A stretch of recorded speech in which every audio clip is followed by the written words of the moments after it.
దేవునికి మహిమ కలుగును గాక. అందరికి ప్రైజ్ లాడండి. ఉదయ కాలాన్ని బట్టి మీరందరూ బాగున్నారని నేనైతే నమ్ముతున్నాను. మన ప్రార్థన ఆలకించేవాడు, మనల్ని ఆస్వాదించి మనల్ని బలపరచువాడు. ఆయన ఎందు నమ్మిక ఉంచిన మనకు ఎప్పటికీ సిగ్గు అనేది రాదు. సిగ్గు తెచ్చేదానికి లోకంలో దుష్టుడు ప్రయత్నిస్తుంటాడు. వాటిని ఎదిరించడానికి దేవుడు మనకి ఇచ్చినటువంటి ఆ సర్వాంగ కవచంతో మనము జయిద్దాము. దేవునికి మహిమ కలుగును గాక. చూడండి, ఇదేనా మనము వాక్యంలోకి వెళ్దాము. మత్తయి సువార్త 8వ అధ్యాయము 5వ వచనంలో ఒక మాట ఉంది. అక్కడ ఒక కఫర్నహూములో ప్రభు అయిన యేసు క్రీస్తు అక్కడ ఆయన ఉంటాడు, ఆయనతో శిష్యులు ఉంటారు. అక్కడ ఆయన ఉన్నాడనే సంగతి విని ఎంతో మంది రోగగ్రస్తులు, రకరకాలైన రుగ్మతల చేత పీడింపబడుతున్న వారందరూ అక్కడికి పరిగెత్తుకుంటూ వస్తారు. వచ్చి ఆయన బోధన వింటారు, ఆయన ద్వారా స్వస్థతను పొందుకుంటారు. అలా వచ్చిన వాళ్ళలో ఒక ఆయన వస్తాడు, శతాధిపతి అనే ఆయన. అంటే శతాధిపతి అంటే 100 మందికి ఆయన ఒక లీడర్ గా ఉండేవాడు.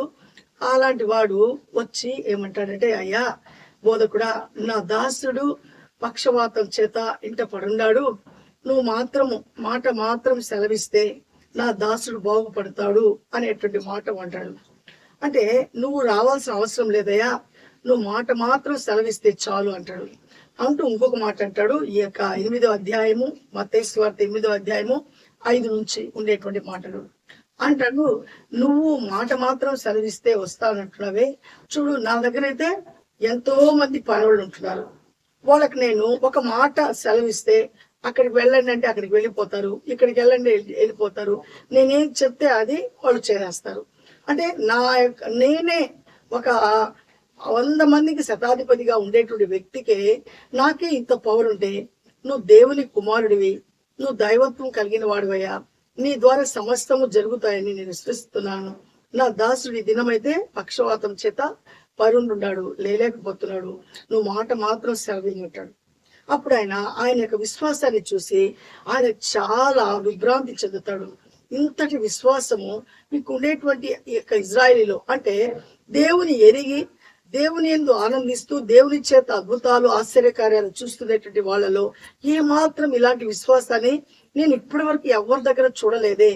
ఇతడు అన్యుడై ఉన్నప్పటికి కూడా ఖచ్చితంగా నా మీద ఎంతో విశ్వాసంతో వచ్చున్నాడని ఆ విశ్వాసాన్ని బట్టి ఆయన ఎంతగానో సంతోషపడతాడు. అంటాడు, ఇదిగో నువ్వు నమ్మినట్లు, నువ్వు నా యొక్క మాట యందు నువ్వు విశ్వాసం ఉంచినట్లు నీ దాసుడు బాగుపడేను అనేటువంటి మాట అంటాడు.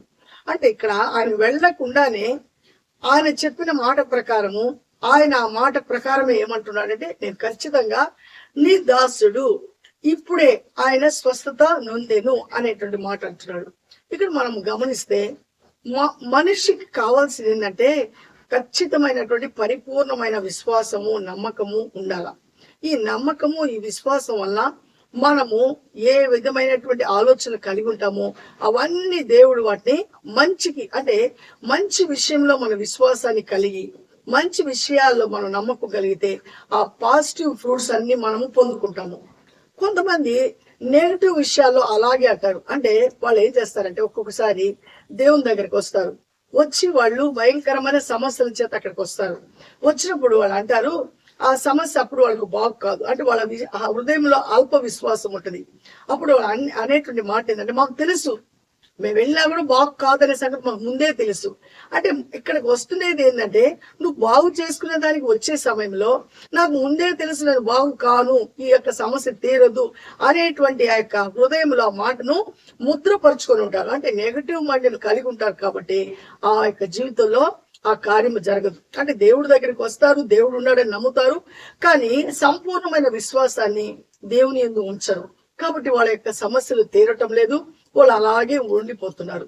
కానీ ఈ యొక్క శతాధిపతి అయితే దేవుని యందు నమ్మిక ఉంచి సంపూర్ణంగా తప్పకుండా ప్రభువైన యేసుక్రీస్తు దగ్గరికి వెళ్తే నా దాసుడు బాగుపడతాడు, నా దాసుడు తీసుకెళ్ళలేను.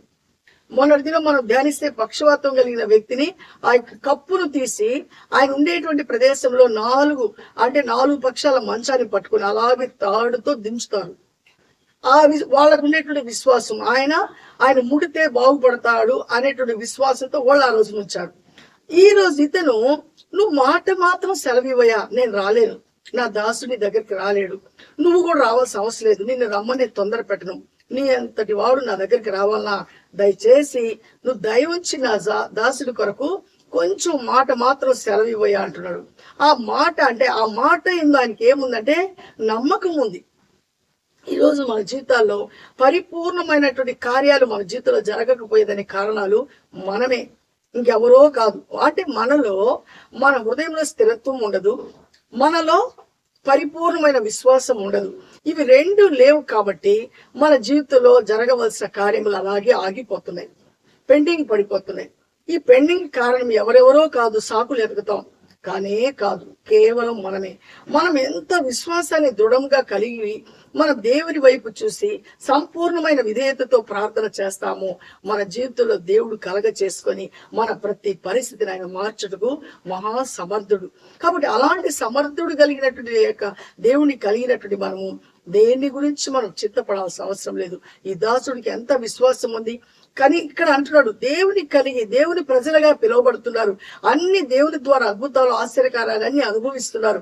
కానీ వీళ్ళు ఎవ్వరిలో కూడా ఇలాంటి విశ్వాసాన్ని నేను ఇప్పటి వరకు చూడలేదే. ఇదిగో ఈ దాసుడైతే, ఈ యొక్క శతాధిపతి అయితే ఎంత నమ్మకం కలిగి ఉన్నాడు.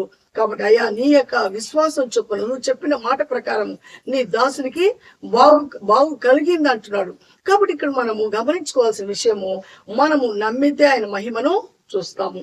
మనం పెట్టేటువంటి విశ్వాసాన్ని బట్టి, నమ్మికను బట్టి మనం ఏ పరిస్థితినైనా సరే మనము జయించగలము అని ఈ యొక్క జరిగినటువంటి ఈ వృత్తాంతంలో మనం తెలుసుకోగలము.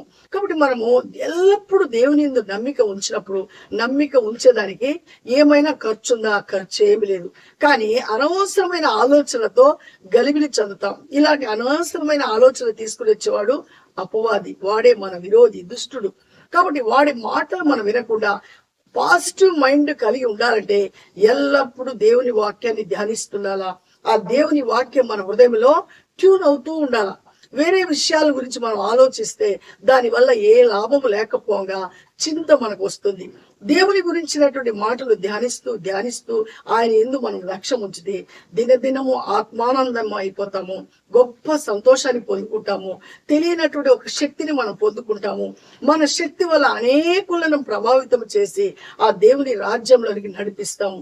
అట్టి శక్తి దేవుని వాక్యంలో ఉంది. ఆ దెయ్యపు వాక్యం ఆ యొక్క దెయ్యపు శక్తి ఏంటంటే మనల్ని దిగదార్చడము, మనల్ని బలహీనపరచటము, మనల్ని బట్టి మన కుటుంబం అంతా కూడా బలహీన పరిస్థితుల్లోకి వెళ్ళిపోవటము, ఏ విధమైన సమాధానం లేకుండా, ఏ విధమైనటువంటి ఎదుగుదల లేకుండా అలాంటి జీవితాన్ని మనం కలిగి ఉంటాం. కాబట్టి ఏమాత్రం మనం దుష్టుడి యొక్క బాణాలను మనము ఏమాత్రం ఏం చేయాలా? వేయించుకునే వారంగా ఉండకుండా వాటిని ఎదిరించే దానికి మనము శక్తి కలిగిన వారంగా ఉండాలా. కాబట్టి దేవుడు ఇచ్చే సర్వాంగ కవచాన్ని ధరించినప్పుడు ఆయన ఇచ్చేటువంటి వాక్యం అనేటువంటి ఆ ఖడ్గముతో మన దుష్టుని మనం ఎదిరిస్తాము. ఈ శతాధిపతి అలాగే చేశాడు కాబట్టి, దేవుని యందు నమ్మిక ఉంచాడు కాబట్టి తన దాసుడు వెంటనే అక్కడ బాగుపడ్డాడు. ఆయన ఇంటికి వెళ్ళేటప్పటికే ఆ దాసుడు ఏమంటున్నాడు? ఆ పక్షవాతం కలిగిన వ్యక్తి చాలా స్వస్థత నొందుంటాడు. ఆ మాట విని ఎప్పుడు నీకు స్వస్థత కలిగింది అని అడుగుతున్నాడు. ఇదిగో పలానా టైం ఆయన అన్నప్పుడు ఆ టైంలోనే ప్రభు అయిన యేసుక్రీస్తు నీ దాసుడు బాగుపడ్డాడు అనేటువంటి మాటను ఆయన అన్నాడు అని గుర్తు తెచ్చుకొని ఆయన ఎందుకు విశ్వాసం ఉంచుతాడు. కాబట్టి ఈ రోజు మనం వింటున్నాం, చదువుతుంటాం, ఎన్నెన్నో మీటింగ్స్కి వెళ్తుంటారు, ఎన్నెన్నో ప్రార్థనలు చేయించుకుంటారు. తెలిసిన వాళ్ళందరికీ చెప్తారు ప్రార్థన చేయండి అని. కానీ వాళ్ళు చేసే ప్రార్థన కంటే కూడా నువ్వు దేవుని యందు ఎంత విశ్వాసం కలిగి ఉన్నావు, నువ్వు దేవుని వాక్యాన్ని ఎంత ధ్యానిస్తున్నావు, దేవుని మీద నీ హృదయం ఎలా కేంద్రీకృతమైంది అని ముందు మనము పరీక్షించుకోవాలా.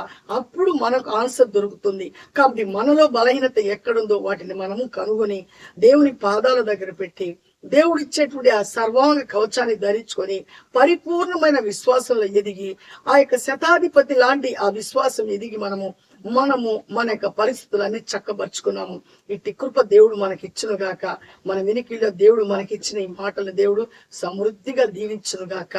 ఆమేన్. ప్రార్థన చేద్దాము. మహోన్నతుడు, అర్జున్ కలిగిన దేవ, జీవాధిపతి, నీ స్తోత్రం నాయన. నీ మహాకృపలో అద్భుతమైన ప్రేమలో ఈ ఉదయ కాలాన్ని బట్టి నీకు వందనాలయ్యా. ఇదిగో మత్తయి సువార్త 8వ అధ్యాయంలో 5వ మాటగా ప్రభా, కఫర్నహూములో మీరు ఉన్నప్పుడు మీ యొక్క శిష్యులు ఉన్నప్పుడు అక్కడ అనేకులు రోగస్తులు మీ దగ్గరకు వచ్చారు. వారిలో నాయన శతాధిపతి తన దాసుడు నాయన పక్షవాతం చేత పడి ఉన్నాడని మీ దగ్గరకు వచ్చినప్పుడు మీరు మాట మాత్రం సెలవిమ్మని అడుగుతున్నాడు. ఎంత నమ్మకాన్ని కలిగి ఉంటున్నాడయ్యా. కొందరైతే మమ్మల్ని వచ్చి ముట్టలేదు, మమ్మల్ని తాకలేదు అనేటువంటి ఉద్దేశాన్ని కలిగి ఉంటారు. వాళ్ళ విశ్వాసాన్ని బట్టి, వాళ్ళకు ఉండేటువంటి నాయన పాజిటివ్ మైండ్ని బట్టి ప్రభా మీరు అనేకులను స్వస్థపరిచారు. ఆ దాసుడి నాయన మీరు మాట మాత్రం సెలవిచ్చినప్పుడు శతాధిపతి యొక్క దాసుడు బాగుపడిన ప్రభా అంతటి విశ్వాసం వింటుండే నీ ప్రజలకు ఇదిగోనైనా వాక్యాన్ని బోధిస్తుండే నాకు మీరు ఇవ్వగలరని మేము పరిపూర్ణమైన విశ్వాసంలో ఎదిగి ఇదిగో మా జీవితంలో ప్రభా అయ్యా మేము సాధించలేనటువంటి కార్యం అంటూ ఏది లేకుండా ప్రతి విషయంలో విజయాన్ని పొందుకున్నట్టుకు ఆ స్థిరమైన మనస్సును మీరు ఇచ్చేటువంటి ఆ సర్వాంగ కవచాన్ని ఆ విశ్వాస పరిపూర్ణతను మేము పొందుకున్నట్టుకు కృపను అనుగ్రహించమని, ఏ కుటుంబంలో ఏ రోదన ఏ బాధ ఉందో, ఏ బలహీన పరిస్థితుల చేత పీడించబడుతున్నారో వాటి అన్నిటిని యేసు నామములో ఇప్పుడే వారికి విడుదల కలుగును గాక. అందరికి నాయన మంచి ఆరోగ్యాలు దీర్ఘాయుష్నిచ్చి పరిపూర్ణమైన విశ్వాసంలో ఎదుగుటకు ప్రతి అవసరత మీ మహిమైస్లో తీర్చబడుతుందనేటువంటి ఆ నమ్మకాన్ని ప్రభా ప్రతి బిడ కలిగి ఉండటకు కృపను అనుగ్రహించమని, మరలా మీ చిత్తమైతే మేము మీ బిడ్డలు కాసుకునే పర్యంతరము మీ కాపుదల భద్రతాక్షేమం అందరితో ఉంచమని యేసయ్య పరిశుద్ధ నామంలో అడిగి బ్రతిమాలు వేడుకుంటున్నాను పరమ తండ్రి. ఆమేన్, ఆమేన్. అందరికీ ప్రైజ్ లాడండి. దేవుడు మనకు ఖచ్చితంగా మనకు తోడై ఉన్నాడు. మనం పరిపూర్ణమైన విశ్వాసాన్ని కలిగి దేని గురించి మనం చింతపడకుండా, సందేహపడకుండా మన యొక్క సమస్యను దేవుని చేతికి అప్పగిద్దాము. మరలా మనం కలుసుకునే పర్యంతరం ఆయన కాపుదల మనందరితో ఉండును గాక. అంతవరకు మనందరము దేవునితో ఉందాము. మీరు తప్పకుండా షేర్ చేయండి, లైక్ చేయండి, సబ్స్క్రైబ్ చేయకపోతే చేయండి. అనేకులకు మన ఛానల్ గురించి తెలియచేసి దేవుని రాజ్యాన్ని కట్టుటకు పూరిగొల్పు పడదాము. షాలోమ్. దేవుడు మనకు తోడే ఉండను గాక. ఆమేన్.